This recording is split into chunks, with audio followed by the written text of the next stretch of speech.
Hey, I'm Pops, and I am going to do it. We're going to talk about this film.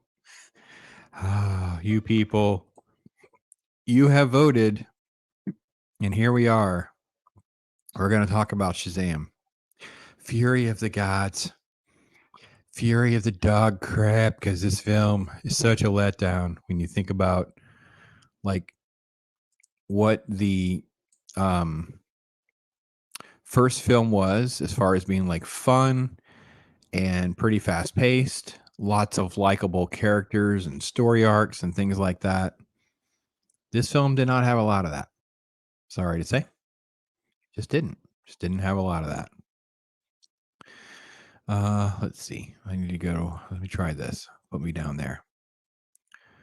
Um, the film basically just kind of takes place around these characters. So Lucy Liu and Helen Mirren are part of two out of the three uh, female gods that are ticked off and angry because there's magic, and this being out there, which is obviously Shazam, has this magic, and they need it back because their dad Atlas should have the magic. It's all about them. It's all about them. It's all about them.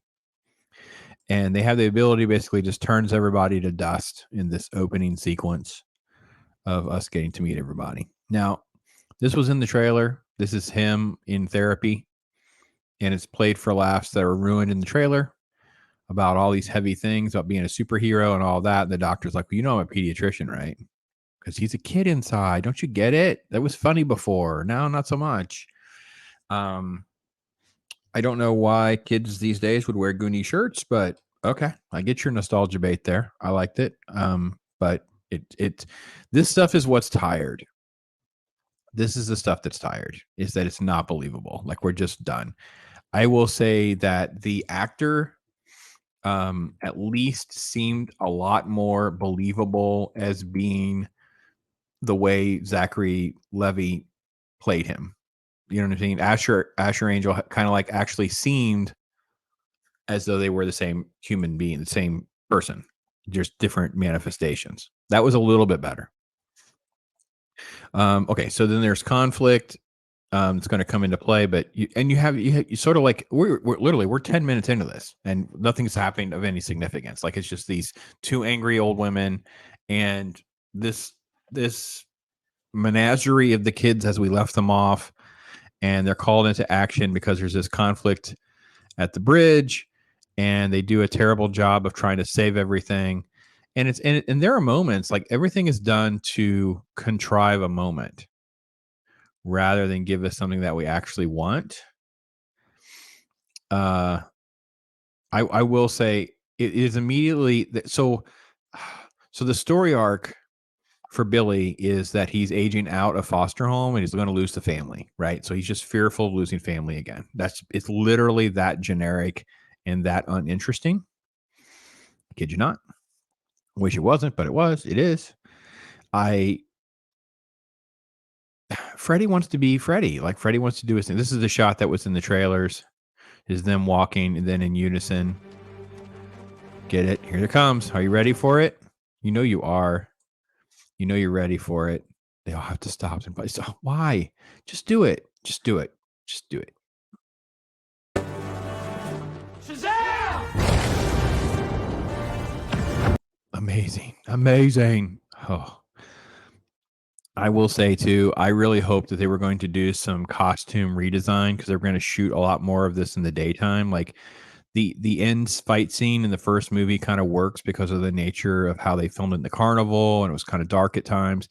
Having these scenes where it's broad daylight and whatever, and having these generic superhero costumes and them being incompetent, not knowing exactly what to do, all of this is just sort of like it's been done, it's been overdone. I don't know. And some of it's just really bad wire work. Okay. So let's keep moving. This is their quote lair and them hanging out discussing everything because he demands them all to do it and they kind of stay in their form and they just kind of have superhero talk. And Mary's getting older now, so she's in college or didn't go to college, but wants to hang out with kids her age and can't keep the family together. Everybody wants to do their own thing, and that's pretty much how it is. And then we have the backstory of the wizard. So the wizard's in some sort of jail, and he doesn't understand why they're there, and we'll get to why. But they're there to make him do something. So they use their powers to force him to put this staff thing back together again. And when they do it, he pulls a splinter out. So there's a little bit of splinter that's kept separate, right? I don't think that even comes into play or not. I don't remember. Yeah, Freddy's still getting bullied, but he meets a chick that's way too hot and out of his league, but she's really into him. Here's the splinter. And then you cut back to this situation where the wizard shows up in the cringiest of cringe scenes. Shazam is having a meal with Wonder Woman, and it turns out that it's not. He goes in for the kiss, and it's the wizard dressed as Wonder Woman. Mm-hmm. Mm-hmm. Isn't that funny? Isn't it funny? It's not cringy. It's not stupid. No, it's hysterical. Get it? It's hysterical. Oh. So here's the thing. I don't understand when you read this in the script why this would be funny. There's not really any setup for this. Like it's just something that just happens. Like we were literally a half hour in this movie. We were 30 minutes. We're 28:16. We're just under 30 minutes. There's no setup to how obsessed Billy is with Wonder Woman or something. And it's a dream. And then we're going to have music, and we're going to have, oh yeah, Hot Girl's got to talk to Freddie, and they have so much in common. And Billy's like, no, we gotta have a family meeting. It's all or none. It's all or none. They're on their phones. Everyone's leading different lives. Mary's got like a hangover thing. And then the one's like, hey, listen, I know this secret passage to this magic Harry Potter pen that writes and tells us things. So they do that. And then Freddie goes to the rooftop with Hot Girl, and you just kind of know something's going on, right? So they're there, and he does this whole, what's he call himself? Like Captain Everything or something? It's, oh my gosh, what? Okay, listen, why are they not just their names? I don't understand why. I know there were rights issues with Captain Marvel, and they made him Shazam. And, we can all have our divides on that, but that ship has sailed. We get that, right? I mean, I do. I get that. But to have this sort of like ongoing thing where they're not the Marvel family, I don't understand the point of that. Like I don't get the point of that. Like why are we still trying to do that kind of stuff? Anyway, it's just really dumb and cringy. He of course disappears and shows up and tries to play all cool and suave. And then we cut back to them. They're talking to the pen. And then there's a CNN attack about the museum. And they're still yada yada before the two hens show up on the rooftop with the staff, and the staff is able to zap them and suck their magic out. So that's pretty much what's going to happen. Zap him and bam, he's Freddy. Okay. And here's the best part is the character, the little girl character that's there, because she's the third one. She's the other one. And she's like acting all like serious, and they basically are going to throw him over or whatever. They make the building flow. He's all scared. Of course, Billy is Shazam showing up, and then it's like we're going to zap him or whatever. Billy's going through buildings. There's all this other nonsense. It's just it's 45 minutes. Anyway, they capture him and get away with him, and they I know what it was. They put the dome around everything. That's right. So they escape with Freddy and put the dome around everything. So they trap him sort of like inside, basically. They don't take his power. They didn't get him. And then, of course, Freddy is trapped with the wizard. And then there's like this tedious middle of the film where they're trying to figure out what's going on, the history of the Furies and these gods and what their real power is. And the fact that it was really Billy Shazam's fault all along. And talking to set up more talking. And they literally are going to have this. And like the joke is ruined. They ruined the joke in the trailer about you're really, really old, like having this meal, like sit down and have a meal. We're going to talk about it. And again, because they shot so much in the daylight, everything just looks like bad cosplay instead of something that's remotely believable. And the gags and stuff just don't work. And it becomes a big fight that kind of it's okay. Like they come together and they do their part to kind of win, but then they realize they've been duped because they're kids and they're dumb. And Freddy's getting it out, and Lucy Lou's getting angrier and angrier because she wants the power for herself and blah blah blah. And then they make a dragon. I wish we are. This is an hour and 15 minutes. We have spent probably of an hour and 15 minutes, maybe what, 20 minutes of action in a superhero movie that centers around kids becoming superheroes. So we are 74 minutes in with credits or whatever. And I'm like, maybe you guys have jumped the shark and you don't know what you're doing. I feel like someone at DC went, but people like dragons. We should put a dragon in. I have no idea what the source material of this is. And I had an opportunity like right before this because there was like a trade paperback or something. And I was like, I could read that and do it and whatever. And I thought, yeah, I'm not really interested because we all know what's happened over at the WBD. We know this doesn't really have like stakes. Like no one in their right mind is sitting around going, oh, this stuff matters. This is going to matter. No, it's not. No, it's not. Okay. Dragon. Don't know how to deal with the dragon. And there she is, it's Lucy Liu riding the dragon on the field because they put like the thing in the ground and make a dragon. Okay. So that's what we have. And then because of all this magic and all this stuff they do, they have these pods that pop up. And these pods break open. Oh, by the way, she's having regret because it's going to destroy the entire planet. So because of the pod thing and the magic now, for them to get their way with the magic, they would destroy Earth. And she's like, listen, I didn't sign up for that. Let's not get carried away. And by the way, there's this cute kid. I mean, I know I'm 6,000 years old and he's like 16, but he's cute. All right. So here comes the dragon, and there's some fighting with the dragon. And there's these creatures. Oh, by the way, so yeah, we'll get to that. So the creatures are going to run rampant. That's right. They zapped her too, right? Because she loses her powers. So her little things go away. Yeah. So she loses her power. So now she's stuck with them. And the kids come out because half of them have lost their powers. And they come out to the foster mom and dad who are running around in this van while these creatures break out. And here's Lucy Liu with her dragon. And she's fighting. So this is the scene where he's bounced around through everything. This is so. Oh, by the here, yeah. There's this injury. See the injury? Look how injured he actually is. Right. Okay, we got to get to that. Just the absolute worst scene among scenes. Lucy Liu is horribly cast in this film. She's so talented, and they wasted her in this nonsense with this terrible role. It's written very badly. So all the creatures are running around. So there's like a cyclops and there's a minotaur and all these different kind of things. Well, the most powerful among them is unicorn. And we have ambrosia. So Darla is like throwing it Skittles. It's the worst imaginable version of a Skittles commercial, I guess. What on earth are they thinking? I don't know.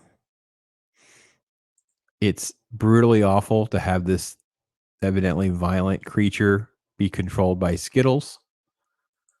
And then it kind of goes around here. Watch it. They race down because now they're all riding. You need more Skittles, and they're all riding unicorns. I don't know where all the unicorns came from, but evidently there were a lot of all these creatures. But we only see one of each kind until we needed them all to ride a unicorn. And as they ride around, they're able to destroy and conquer and kick some butt. Well, of course, she's dying, but in her last moment, she realizes the error of her ways because Lucy Liu is too crazy. And they come up with their schemes and their plans as the dragon starts to attack. And how do they get their powers back? And how do they fight and do all this stuff? And Billy has to decide kind of like, well, I can do this. I can take on all of this energy and whatever and try to just suck it all up, basically become like a bomb. He would basically absorb so much power that he would become a bomb to destroy things, right? That's pretty much what would happen. And in doing so, it's a massive explosion. He saves the day, but he dies. I am giving you such a short version of almost 2 hours. We were at 1 hour and 50, almost 51 minutes. And I thought to myself, okay, look, the movie is not good and it's discombobulated. It's full of just really things that don't work. It's not as though I'm saying a lot of it was cringy. It's just stuff that doesn't work. It's just jokes are flat. Decent parts were ruined in the trailers. We know there's not massive stakes because we have little faith that this is going to carry on in the Gunverse. And Billy sacrifices himself. And I'm like, oh, wait, maybe they did reshoots and they actually let Billy go and then just kind of leave it because you could always bring Billy back. Like you can come up with a way to bring him back in another movie, a credit scene or something like that, and bring him back for more. I'm like, wait, that's some weight. That's some interesting stuff, especially when you've had the entire movie centered around he's like the anchor of the superhero part of the family. Like he's the one forcing them all to get together in the lair and have meetings and do their thing. It's like, well, if we took him out of the equation, they would all be left with grieving not just the loss of their brother, but the fact that they're superheroes, but they don't have any guidance, a compass, those kinds of things. Like all of that is actually pretty interesting, but we don't do that because Wonder Woman shows up. Yeah, remember that Wonder Woman joke that didn't work and it was really cringy and it was really stupid? Well, Wonder Woman shows up and Gal Gadot didn't act. She just cashed the check. It's terribly cardboard dialogue. And her plan is to just ram the staff into the ground with some music, brings back the magic. Everyone's going to get their magic back. Everyone's going to get their powers back. And Shazam just pops up out of the dirt for a group hug. And then he has this awkward, I know I'm a child, but I'll be 18. You're pretty hot kind of joke. And it's like, dude, none of that's funny. And she just walks away. She doesn't fly away. She doesn't do anything cool. She literally just walks behind the shrub. Okay. And then we're back to family time. And then the wizard shows up dressed like Sam Jackson or something. He has a staff. And then the credits are going to roll into some credit scenes, which really don't matter. But you have, which one is this one? Let me see. Oh, that's right. There. So, okay. So this was their way of keeping Shazam around. So Shazam, I guess, will be in Peacemaker Part 2. So they bring Peacemaker's character. They send out James Gunn's wife and fat nerdy guy who complains about his shoes and walking to recruit Shazam in for Peacemaker. And then they cut to a another credit scene at the very end with the villain of the first movie, Dr. Sivana, and the Worm. And but there's no reference to any of this in the movie. And if you didn't see that movie, we won't give you any frame of reference on what any of this has to do with anything. So it's only for like insider stuff that it would carry on. And none of us believe any of that actually matters in the Gunverse, but maybe it does. We don't know. Did I save you over 2 hours of your life? Because I sure hope so. I can't get it back. And you guys maybe add 20 more minutes by going through this with you guys. But here's the thing. That was probably more fun than watching the movie, to be perfectly honest. I don't know how many copyright flags I'll have to deal with, so who knows what you guys will get as a final version of this clip. But I can tell you this. Even as bad as it is and I'm complaining, there are worse things. There are worse things. And that's what's frustrating about all of this. It's like it's such a I don't care thrown together excuse of a sequel. There are worse ones. And this that terrible. Like we're in such a bad place where this is so bad, but there's no interest at all because we don't know what matters and what doesn't. Shazam will be in Peacemaker, presumably based on the little after credit scene. People will go, "Oh wait, he survived." You know, it's because no one was going to go see this. No one wants to deal with it.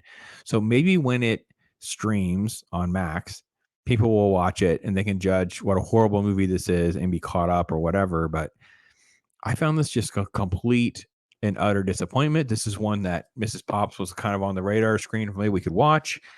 She knows I've watched it, and she was like, "Well, we could watch it. Let's go. We'll watch it." I'm like, "Yeah, I don't want to sit through that again." She's like, "Is it that bad?" I'm like, "Yeah, it's pretty much that bad." Yeah. So, but I did a poll and I let you guys decide. And you said you wanted this review and you wanted me to break it down. Now, I didn't EFAP it. I didn't go as detailed as I could have because there are massive segments, 5 minutes here, 10 minutes there of just talking and nothing happens. And we don't care any more than we cared before. In fact, we mostly care less about these characters than we did before. There's nice and sweet moments, but all in all, they took something that I think surprised everyone. It was a fun first movie. It wasn't a great movie. It was okay. And they turned it into this utter and complete dog crap. So maybe you guys completely disagree. Maybe you're like, man, Pops, you're really hard on this movie. I like this movie. I'm like, great. Tell me why.